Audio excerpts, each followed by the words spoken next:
오늘 수요예배 참여하신 모든 성도님들에게 주님의 은혜와 평강이 가득한 시간 되시길 바랍니다. 오늘은 솔로몬을 주제로 함께 이야기를 나누고자 합니다. 솔로몬 이야기는 다윗 왕이 늙어 이불을 덮어도 따뜻하지 않은 때를 배경으로 하고 있습니다. 열왕기상 1장 1절 말씀을 우리가 한번 살펴볼 텐데요. 지금 PPT를 제가 보냈는데 감사합니다.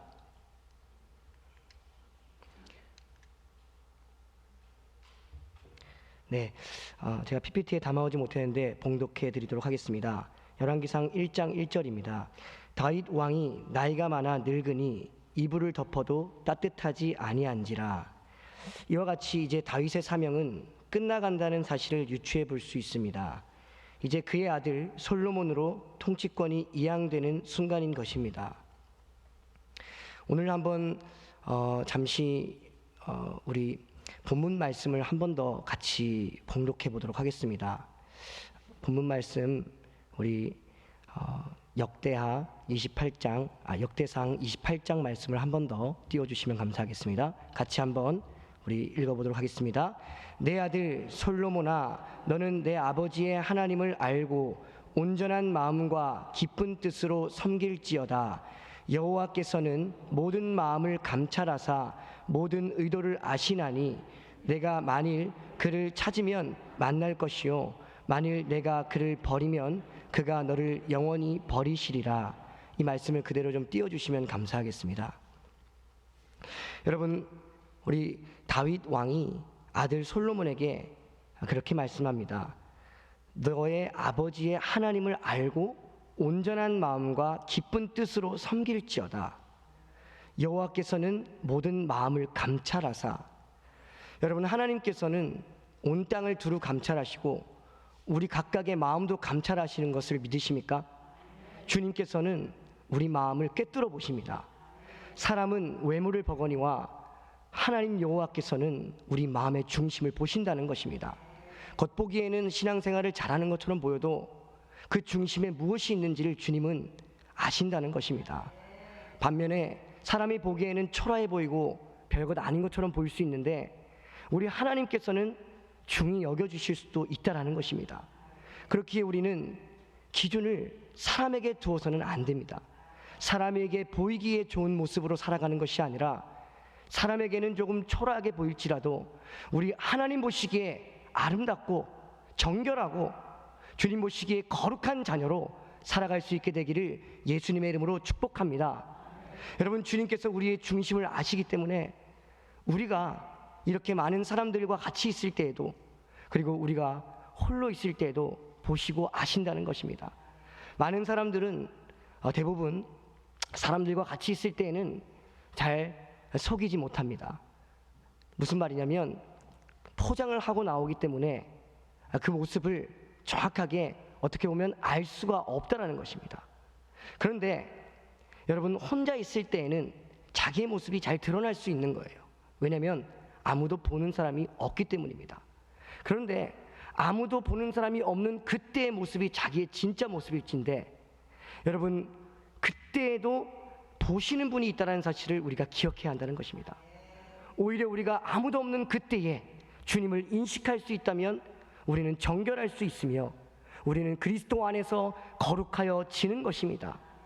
그렇기에 사람 보기에는 이렇게 많이 있을 때에는 그냥 우리가 사람을 의식하기 때문에 조심하고 괜찮은 것처럼 보여도 보이지 않는 아무도 안 보는 것처럼 그냥 나 혼자 있을 그때에 하나님께서 보신다는 사실을 인식하면서 우리가 거룩하게 살아갈 수 있게 되기를 원합니다.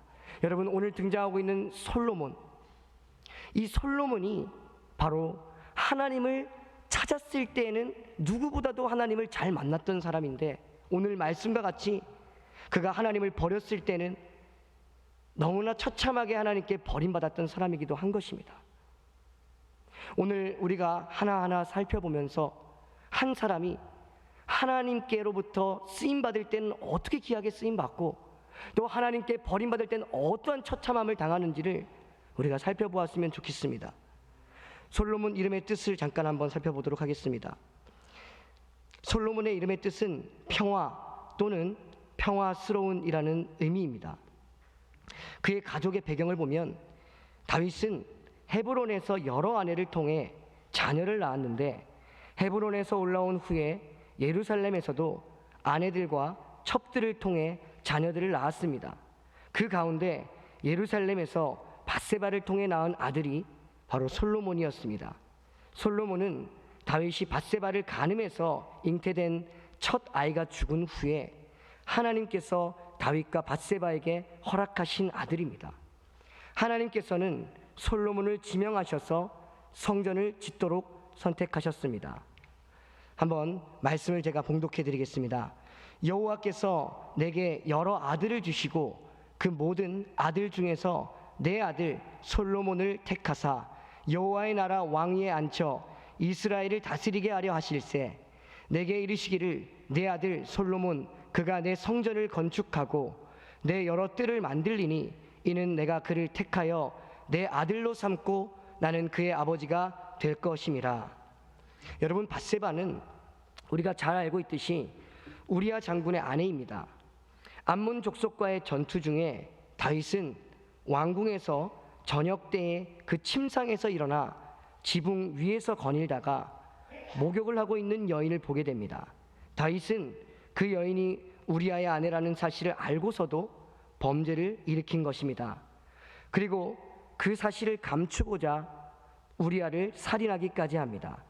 그러한 과정 속에서 다윗은 하나님 앞에서 철저히 회개하고 밧세바를 아내로 맞이합니다. 그리고 그 사이에서 솔로몬이 태어나게 되는 것입니다. 이제 본격적으로 구약 성경이 솔로몬에 관해 어떻게 말하고 있는지 살펴보도록 하겠습니다. 첫 번째로 솔로몬은 다윗을 이어 이스라엘의 왕이 됩니다. 다윗은 솔로몬이 왕위 계승자가 될 것을 선포했습니다. 다윗은 이미 여호와 하나님이 솔로몬을 왕좌에 오르도록 선택하셨음을 알고 있었습니다. 역대상 22장 9절 말씀을 함께 봉독하겠습니다. 보라, 한 아들이 내게서 나리니 그는 온순한 사람이라. 내가 그로 주변 모든 대적에게서 평온을 얻게 하리라. 그의 이름을 솔로몬이라 하리니 이는 내가 그의 생전에 평안과 안일함을 이스라엘에게 줄 것임이니라. 아멘. 그의 이름과 같이 하나님께서 솔로몬이라고 하는 인물을 통해 그 나라에 평안과 안일함을 주고자 하셨던 것입니다. 두 번째로 솔로몬에게 주어진 임무에 대해서 BC 970년경 다윗이 죽기 전에 솔로몬에게 마지막 유언을 합니다. 다윗의 당부는 크게 세 가지였습니다. 먼저 첫 번째로 대장부가 되라고 합니다. 이것은 자신의 안락만을 추구하고 호의호식하는 졸장부의 삶을 살아가는 것이 아니라 시대적 사명을 가지며 하나님의 큰 뜻을 품고 살아가는 자가 되라는 것입니다. 열왕기상 2장 2절 말씀입니다. 내가 이제 세상 모든 사람이 가는 길로 가게 되었노니 너는 힘써 대장부가 되고. 두 번째로 하나님의 말씀을 지켜 행하라고 합니다. 이미 쓰여져서 주어진 신명기의 말씀을 명심하고 그 모든 것을 반드시 행하는 삶을 살라는 것입니다. 3절 말씀입니다. 내 하나님 여호와의 명령을 지켜 그 길로 행하여 그 법률과 계명과 율례와 증거를 모세의 율법에 기록된 대로 지키라. 그리하면 내가 무엇을 하든지 어디로 가든지 형통할지라. 아멘. 마지막으로 세 번째로 하나님 앞에서 행하라고 권면합니다. 4절 말씀입니다. 여호와께서 내 일에 대하여 말씀하시기를 만일 내 자손들이 그들의 길을 삼가 마음을 다하고 성품을 다하여 진실이 내 앞에서 행하면 이스라엘 왕위에 오를 사람이 내게서 끊어지지 아니하리라 하신 말씀을 확실히 이루게 하시리라. 모든 행위를 하나님 앞에서 행하듯 하라는 것입니다. 아마 이렇게 주님 앞에서의 신앙은 유언을 하고 있는 다윗 자신이 누구보다 가장 몸부림쳤던 것이기에 자신의 아들이었던 솔로몬에게 자신 있게 말할 수 있을 것입니다. 이것만이 왕으로서의 역할을 잘 감당할 수 있었던 비결이기 때문일 것입니다. 여러분, 오늘 우리의 삶의 현장 한가운데서도 우리가 왕은 아닐지라도 다윗의 유언을 새겨 듣고 적용할 수만 있다면 우리가 무엇을 하든지 어디에 있든지 언제나 하나님의 형통한 은혜가 있게 될 줄 믿습니다. 아멘. 다윗이 임종하기 전에 왕위 계승의 서열이 앞섰던 아도니아가 스스로 왕위에 오르지만 다윗이 개입하여서 큰 탈 없이 솔로몬이 왕위를 정상적으로 계승하게 됩니다. 집권 초기에 솔로몬은 스스로 왕이 되려고 하고 아버지 다윗의 첩을 요구했던 자신의 형 아도니아를 처형합니다. 그리고 쿠데타 모의에 가담한 제사장 아비아다를 추방합니다. 아도니아의 반역 음모에 가담했던 요압도 처형합니다. 마지막으로 다윗 왕이 피난길에 올랐을 때 저주했던 시므이라고 하는 사람까지 처형하며 자신의 왕위를 견고히 합니다. 세 번째로 지혜를 간구하는 솔로몬의 기도에 대해서 살펴보겠습니다. 솔로몬이 하나님께 1000번제를 올려드리자 하나님께서는 기뻐하며 솔로몬에게 무엇을 줄지 구하라고 말씀하십니다. 그때 솔로몬이 구한 것이 무엇일까요? 네, 지혜라고 말씀해 주셨는데, 네, 언뜻 보면 그것도 맞는데 더 자세하게 우리가 살펴보면 좋겠습니다. 한번 같이 봉독하겠습니다. 시작. 누가 주의 이 많은 백성을 재판할 수 있사오리까? 듣는 마음을 종에게 주사 주의 백성을 재판하여 선악을 분별하게 하옵소서. 솔로몬이 이것을 구하매 그 말씀이 주의 마음에 든지라. 일반적으로 사람들은 솔로몬이 하나님께 지혜를 구했다고 많이 알고 있지만 사실 더 정확한 것은 듣는 마음입니다. 여러분, 이것은 히브리어로 렙 쇼메아라는 말입니다. 이것은 듣다라는 동사 쏴마, 이것은 순종하다라는 의미를 지니고 있습니다. 그래서 우리가 잘 아는 마틴 루터는 이 부분을 순종하는 마음이라고 번역하기도 했습니다. 여러분, 그렇다면 이것은 누구에게 순종하는 마음이겠습니까? 당연히 하나님께 대한 순종을 이야기하는 것입니다. 여러분, 하나님께 순종을 제대로 할 수 있으려면 먼저 무엇부터 할 수 있어야겠습니까? 주님의 그 음성을 들을 수 있어야 합니다. 그러고 난 다음에 그 들은 음성을 우리가 순종할지 순종하지 않을지 결정하는 것입니다. 그런데 여러분, 시작하는 이 지점에서부터 실패하는 사람들이 있습니다. 요한계시록 2장과 3장에 소아시아에 있었던 7교회를 향해서 우리 주님께서 늘 말씀하셨던 그 첫 번째가 무엇이었습니까? 귀 있는 자여, 귀 있는 자여 들을지어다. 여러분, 귀 있는 자가 돼야 주님의 음성을 듣게 되는 줄 믿습니다. 우리가 주님께 대하여 깨어있지 못하고서 어떻게 주님의 음성을 들을 수 있겠습니까? 이것이 첫 번째라는 것입니다. 우리가 진짜 하나님의 자녀라면 주님의 음성을 들을 수 있어야 합니다. 여러분, 그 음성을 듣는 가장 좋은 방법이 무엇일까요? 하나님의 말씀을 묵상하는 것입니다. 하나님의 말씀을 묵상할 때 하나님께서는 분명하게 우리에게 음성을 들려주시는 줄 믿습니다. 우리가 다음 2022년도에 온 세대가 함께 하나님의 말씀을 묵상하겠다고 이제 목표를 잡고 나아갈 것입니다.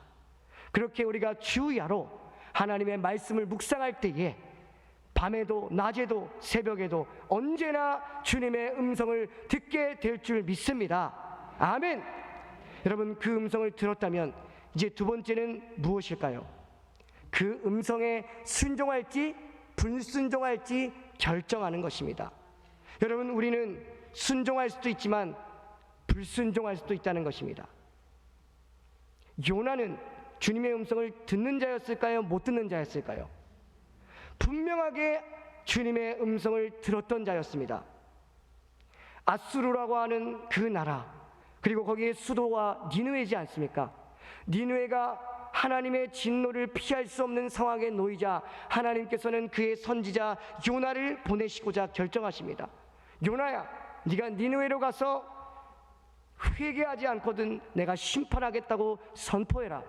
여러분, 그러나 요나는 그 분명한 주님의 메시지를 들었음에도 불구하고 반대로 다시스로 갔다라는 것입니다. 이렇게 주님의 음성을 듣는 것은 중요합니다.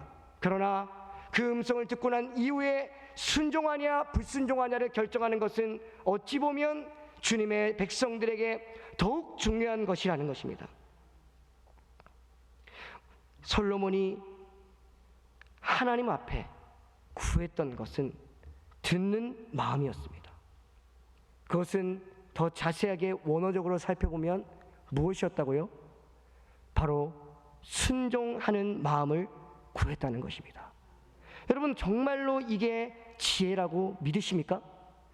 왜냐하면 여러분, 하나님께서 솔로몬에게 완전한 지혜로 말씀하실 때마다 솔로몬이 그것을 듣고 순종할 수만 있다면 완전한 지혜를 누리고 있는 거 아닙니까? 그렇기 때문에 솔로몬이 듣는 마음을 구했을 때 하나님이 가장 기뻐하셨다는 것입니다. 저는 이 듣는 마음을 크게 두 가지로 나누어서 한번 묵상해 보았습니다. 먼저 솔로몬은 첫 번째로 하나님의 음성을 듣고 순종할 수 있는 마음을 구했다고 생각합니다. 그리고 두 번째는 주님 안에서 사람들의 말을 경청할 수 있는 마음을 구했다라고도 생각이 들었습니다. 그렇게 구했을 때 하나님께서는 11절에서 야, 그래, 네가 구한 것은 지혜를 구한 거야 라고 말씀해 주실 수 있었던 것입니다. 여러분, 결론적으로는 그것은 지혜가 맞다는 거예요. 하나님이 인정하시는 거예요. 그런데 그 과정 속에는 우리가 생략되어져 있지만 하나님을 향해 듣는 마음, 그리고 순종하는 마음, 여러분, 그것이 들어가 있다는 것입니다. 오늘 우리에게 한번 적용해 볼까요? 우리가 여러분 순간순간 선택의 순간들이 있지 않습니까? 그때마다 우리가 그냥 재빠르게 잽싸게 결정해 버리는 게 아니라 잠깐 멈춰섰다가 하나님, 내가 어떻게 할까요? 하나님께서 이렇게 해라 하면 이렇게 하고, 하나님께서 저렇게 하라 하면 저렇게 하는 것입니다. 여러분, 그게 지혜인 줄 믿으십니까? 여러분, 그러면 우리는 절대 실수하지 않을 수 있다는 것입니다. 예하면 예할 것이요, 아니하면 아니할 것이요, 그보다 더한 것은 악한 것이니라. 예수님께서 우리에게 말씀하신 것입니다. 무슨 말씀입니까? 우리 속에 모시고 계신 주님께서 예스하면 우리는 예스하는 것입니다. 여러분, 우리 속에 계신 주님께서 노하면 우리는 노해야 하는 것입니다.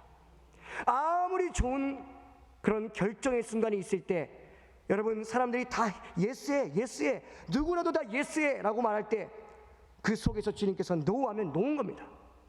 반대로 전부 다 안 돼, 안 돼, 그 길로 하면 죽는 거야, 망하는 거야 라고 했을 그때에도 주님이 예스 하시면 여러분 되는 것입니다. 그게 참 지혜인 줄 믿습니다. 아멘. 여러분, 우리의 삶에 있어서 참된 지혜가 바로 이런 것입니다. 바로 주님의 음성을 듣고 그 명령에 순종할 수 있다면 우리는 언제나 주님의 지혜로 살아가는 사람들이 될 것입니다. 그리고 주님 안에서 내가 말을 많이 하는 자가 아니라 내 주장을 더 많이 펼쳐가는 것이 아니라 주변의 소리를 들어줄 수 있다면 참된 지혜의 사람이라고 말할 수 있을 것입니다. 여러분, 어떤 사람이 주변에 있는 소리를 들을 수 있을까요? 저는 십자가 앞에서 자기를 부인하는 자만이 소리를 들을 수 있다고 믿습니다.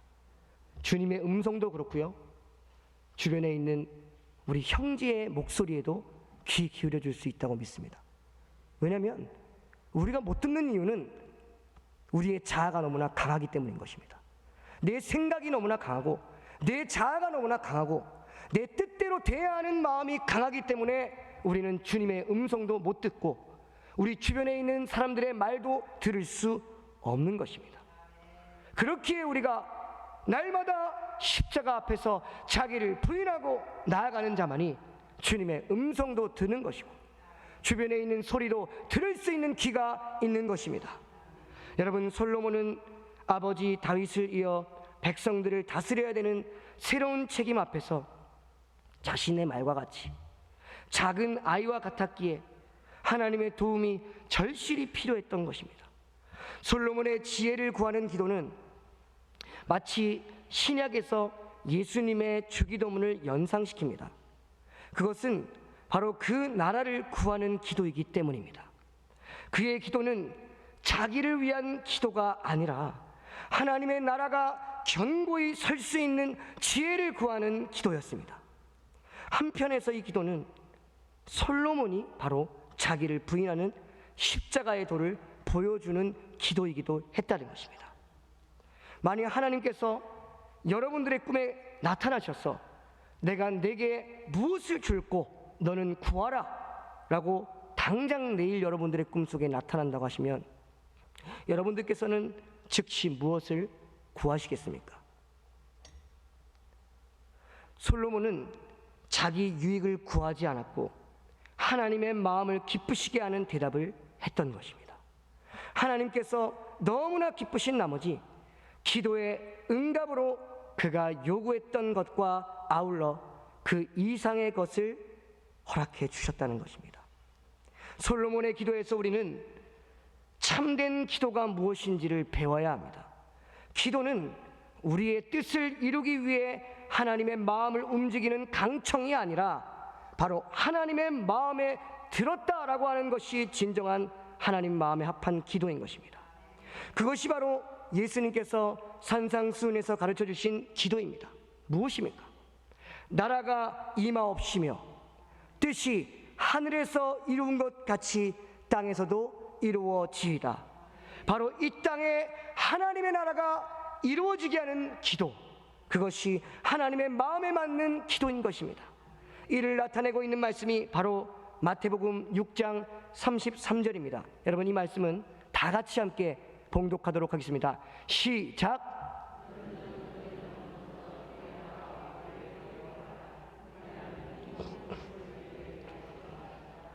여러분, 우리 주님이 왜 이렇게 말씀하셨는지 이제 아시겠습니까? 여러분, 하나님의 나라를 구하기를 원하시는 것입니다. 그러면 우리의 필요를 누구보다도 잘 아시는 주님께서 보너스를 주시는 것입니다. 우리의 기도는 언제나 우리가 하나님의 백성이라면 하나님의 나라를 구하는 것이어야 합니다. 그렇게 나아갈 때 하나님께서는 언제나 우리의 필요도 정확하게 공급해 주실 것을 믿습니다. 아멘. 여러분, 한 가지 더 나아가서 이 33절 이후의 34절은 내일로 미루라고 하십니다. 왜 그렇게 말씀하십니까? 한날의 괴로움은 오늘로 족하다는 것입니다. 내일 일은, 내일의 염려는 내일로 미루라는 것입니다. 제가 얘기한 것을 잘못하면 안 됩니다. 우리가 해야 될 일을 내일로 미루라는 게 아니라 내일 있을 일에 대한 염려를 내일로 미루라는 것입니다. 왜냐하면 오늘 우리가 주님께 집중하는 것을 주님께서는 더 원하신다는 것입니다. 그것이 우리가 최선으로 주님의 나라에 동참하며 집중할 수 있는 비결인 것입니다. 내일 있을 것까지, 한 달 뒤에 있을 것까지, 1년 뒤에 있을 것까지 우리가 생각하면 우리는 걱정할 수밖에 없어요. 그러나 오늘에 우리가 집중하고 주님을 바라본다면 우리는 주님의 나라에 참여하는 자가 된다는 것입니다. 그렇기에 내일 일은 내일이 염려할 것이요, 오늘 우리는 오늘 하루 가운데 전심으로 주님을 바라보며 주님과 함께 동행하는 데 집중해야 할 것입니다. 그것이 하나님의 나라와 의를 위하여 나아가는 하나님의 백성된 자의 모습입니다. 네 번째로 우리는 솔로몬의 지혜, 어떠한 형태로 나타났는지를 볼 수 있습니다. 하나님께서는 솔로몬에게 지혜와 총명, 넓은 마음까지 주셨고, 그러한 지혜로 솔로몬은 잠언 3000가지를 말하였고, 그가 지은 노래만 1005편이나 될 만큼 풍성했습니다. 잠언서에 있는 솔로몬의 잠언이 917개라고 하니 얼마나 대단한 일입니까? 솔로몬의 지혜가 동쪽 모든 사람의 지혜와 애굽의 모든 지혜보다 뛰어났고, 초목에 대해서는 레바논의 백향목으로부터 담에 나는 작은 우슬초에 이르기까지 통달했다는 것입니다. 짐승, 새, 벌레, 물고기까지 모르는 것이 없을 만큼 놀라운 지식과 지혜를 가지고 있었기에 천하의 많은 왕들이 그 지혜를 확인하고자 사람들을 보내기까지 했습니다. 대표적인 사람이 열왕기상 10장에 나오는 스바 여왕이었습니다. 여러분, 그는 솔로몬에게 궁금했던 모든 것을 물어보았지만 솔로몬이 대답해주지 못했던 것은 하나도 없었습니다. 그럴 만큼 놀라운 지혜로 나아갔던 것입니다. 저는 이 말씀을 보면서 아담이 생각이 났습니다. 아담이 에덴 동산에서 쫓겨나기 전에 하나님과 그렇게 친밀했지 않습니까? 그런데 아담에게는 하나님께서 모든 것을 정복하고 다스리며 나아갈 수 있는 지혜를 허락해 주셨습니다. 그래서 보는 족족, 코끼리, 토끼 하면서 이름을 지어줄 만한 놀라운 지혜가 있었다는 것입니다. 저는 그것조차도 아담의 지혜가 아니라 아담이 하나님과의 관계가 좋았을 때 하나님으로부터 나온 지혜였다고 믿습니다. 여러분, 그런데 아담이 범죄하고 난 이후에 에덴 동산에서 쫓겨나고 났을 때는 여러분, 그 놀라운 통찰과 지혜가 사라지는 것입니다.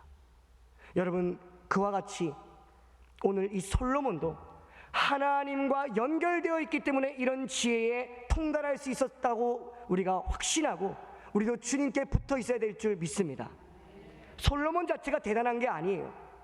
우리가 솔로몬에 집중할 것이 아니라 솔로몬과 함께 해주셨던 그 놀라우신 주님을 집중해야 된다는 것입니다. 다섯 번째입니다. 솔로몬은 첫 번째 성전 건설에 착수합니다. 열왕기상 5장과 6장의 이야기입니다. 솔로몬은 그가 여호와의 성전을 지어야만 한다는 사실을 알고 있었습니다. 이것은 여호와의 첫 번째 집이었습니다. 지금까지 백성들이 여호와를 만났던 곳이 성막이었다면 이제 영구한 성전이 다윗이 오난의 타작마당을 매입했던 그 장소에 건축될 것이었습니다. 여러분, 이스라엘 역사에서 지어진 새 성전은 첫 번째로 솔로몬 성전이었고, 두 번째로 스룹바벨 성전이었고, 세 번째로 헤롯 성전이었습니다. 오늘 우리가 지금 살펴보고 있는 것은 첫 번째 성전인 솔로몬 성전인 것입니다. 여러분, 하나님의 속성 중에 가장 중요한 속성은 바로 여기에 적혀있는 임마누엘입니다. 이게 굉장히 중요한 하나님에 관한 속성입니다. 무슨 뜻입니까? 우리와 함께 하신다는 뜻입니다. 하나님께서는 언제나 우리와 함께 하기를 원하시는 분이시고, 바로 그것이 천지를 창조하시고 인간을 창조하신 이유였습니다. 여러분, 성전은 바로 이 하나님의 임마누엘의 속성을 상징하고 있는 것입니다. 하나님께서 우리와 함께 하시기를 원해서 만드신 에덴, 여러분, 그러나 에덴이 인간의 타락으로 인해 접근이 불가능하게 되자 우리와 함께 하실 대안으로서 성막과 성소를 허락하신 것입니다. 그러니 이러한 의미를 누구보다 잘 알고 있었던 다윗이 얼마나 성전을 짓고 싶었겠습니까? 오늘날은 어떠합니까? 우리 몸을 성전이라고 말씀하십니다. 우리 한번 같이 말씀을 봉독하겠습니다. 시작. 너희 몸은 너희가 하나님께로부터 받은 바 너희 가운데 계신 성령의 전인 줄을 알지 못하느냐? 너희는 너희 자신의 것이 아니라 값으로 산 것이 되었으니 그런즉 너희 몸으로 하나님께 영광을 돌리라. 날마다 우리와 함께하기를 원하시는 주님을 우리가 우리 속에 늘 모시고 살아갈 수 있으려면 우리 마음의 성전이 거룩해야 합니다. 내가 거룩하니 너희도 거룩할지어다. 여러분, 우리는 그렇게 날마다 주님이 우리 마음 가운데 거하실 수 있도록 늘 우리 마음을 관리해야 합니다. 주님으로 인해서 정결하고 주님으로 인해서 거룩함으로 주님과 함께할 수 있게 되기를 예수님의 이름으로 축복합니다. 우리 노력으로 우리 성전이 거룩해지는 게 아니잖아요. 예수님께 속하였을 때 예수님 자체가 거룩이시기에 그분 안으로 들어가는 자가 거룩한 삶을 누리게 되는 줄 믿습니다. 여섯 번째로,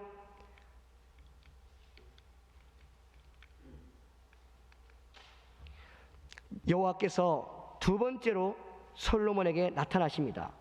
하나님께서는 기브온에서 솔로몬을 처음 만나 주셨습니다. 그리고 두 번째 나타나셨을 때는 성전에 관한 솔로몬의 기도를 듣고 응답하셨을 때입니다. 그때 자기 왕국의 존속을 위해서 솔로몬이 단청한 것은 굉장히 어떻게 보면 조건적이었고, 그에 대해서 우리 주님께서도 조건적으로 답변하십니다.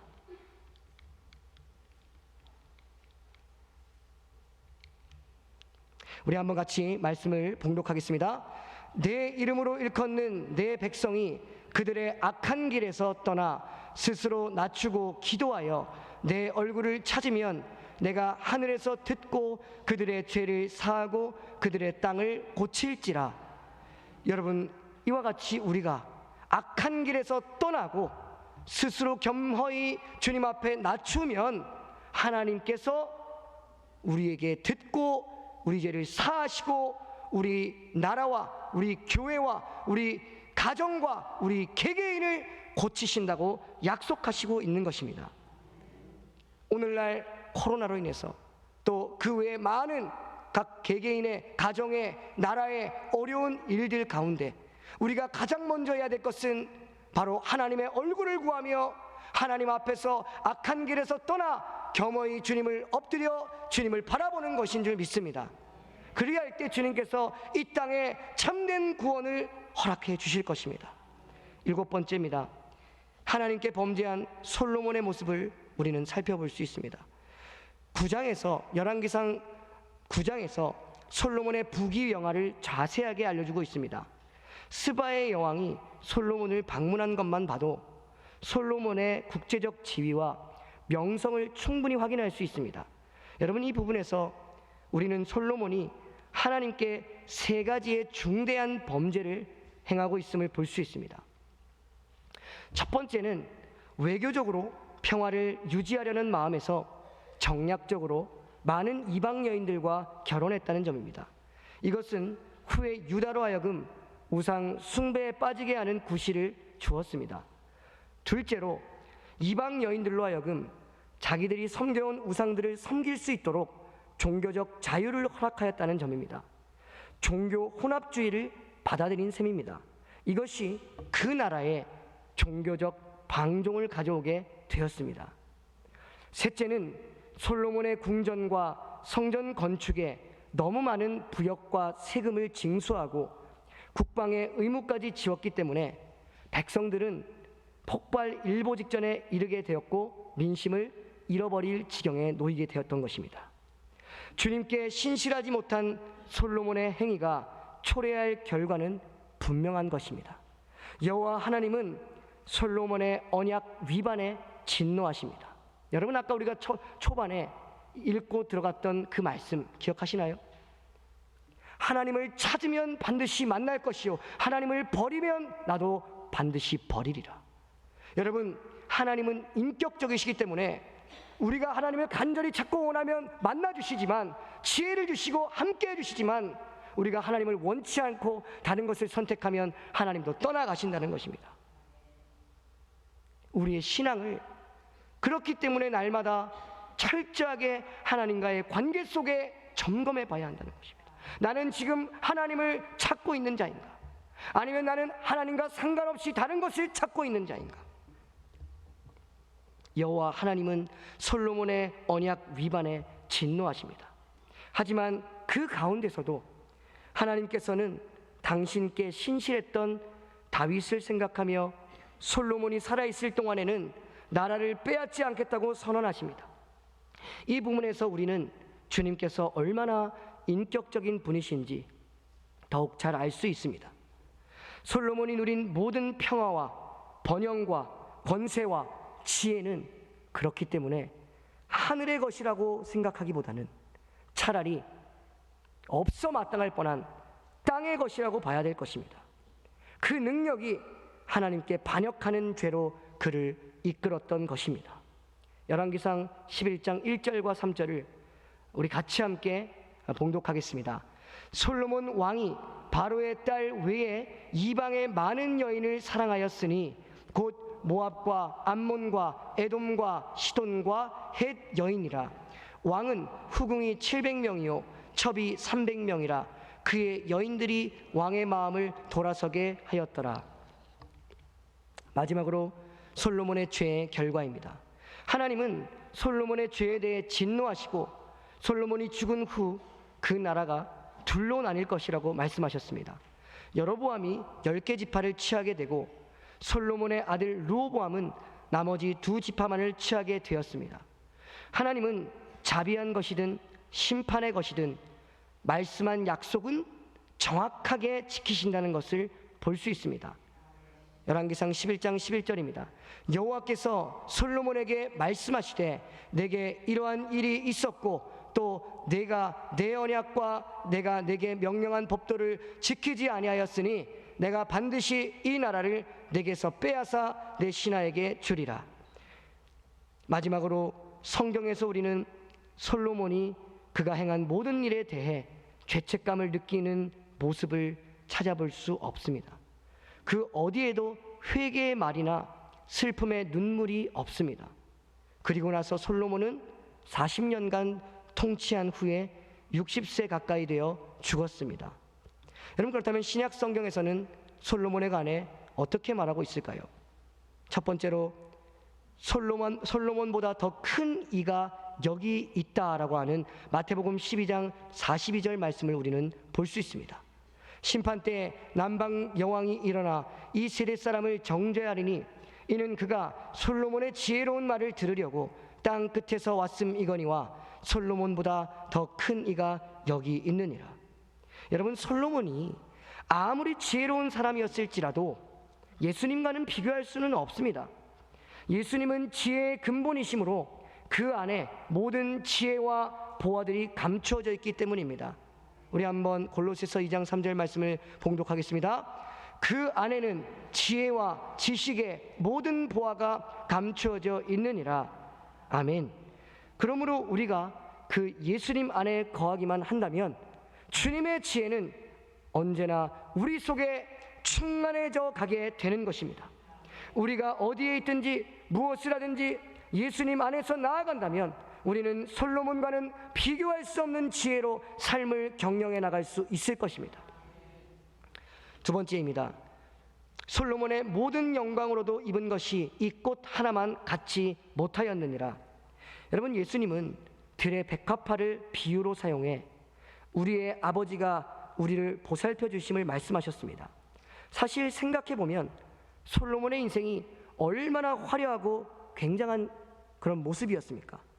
한편에서는 우리 중에는 그 지혜와 부를 많이 부러워하시는 분도 있을 수도 있을 것입니다. 하지만 우리는 그의 말로가 어떠했는지를 반드시 기억해야 합니다. 솔로몬은 전도서에서 분명하게 자신의 삶을 이야기합니다.